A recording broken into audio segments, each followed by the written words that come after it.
Attack 3. So the Call of Duty World at War Map Pack 3, it's due out this August. It's going to be a lot like the previous map packs we released, so it's going to be 3 multiplayer maps and a new Nazi zombie level.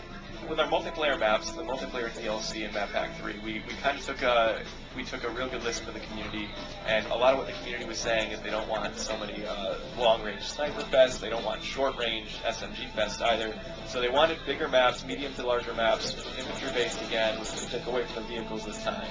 We wanted to really focus on the combat we know how to do. Oh, and so with the 3 maps, I think all 3 of them play perfectly.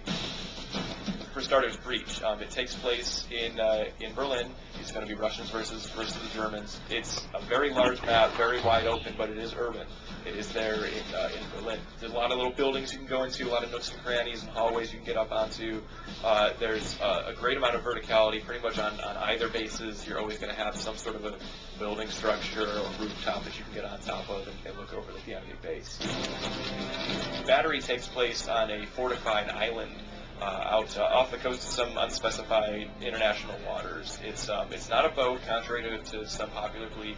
A lot of people look at it and they're like, are we on a big ship? No, it's actually an island. This level is larger than Subheads, but it is probably the smallest one in this map pack.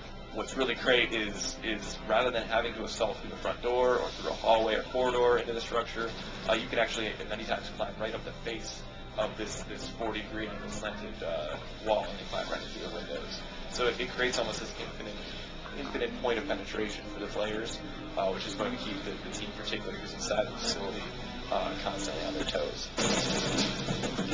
The final map is called Revolution. It takes place in this big industrial facility. It's actually a distillery, so you're going to have lots of canisters, boiler rooms, and giant water towers, lots of pipes.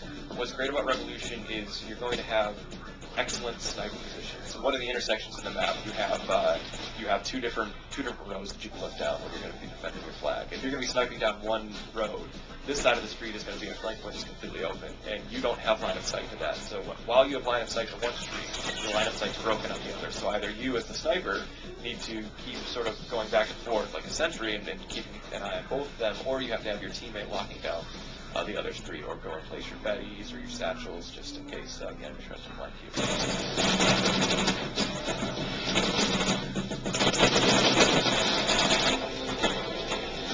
Delete.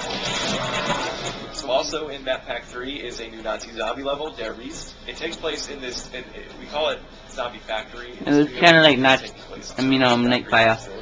It's very industrial. There's a few new key features that we've added to this level. We've added the Bowie knife. It's a new weapon that costs 3,000 points. It's very expensive, but it's going to be a one-hit kill knife all the way up to some of the medium or higher waves, 15, 16.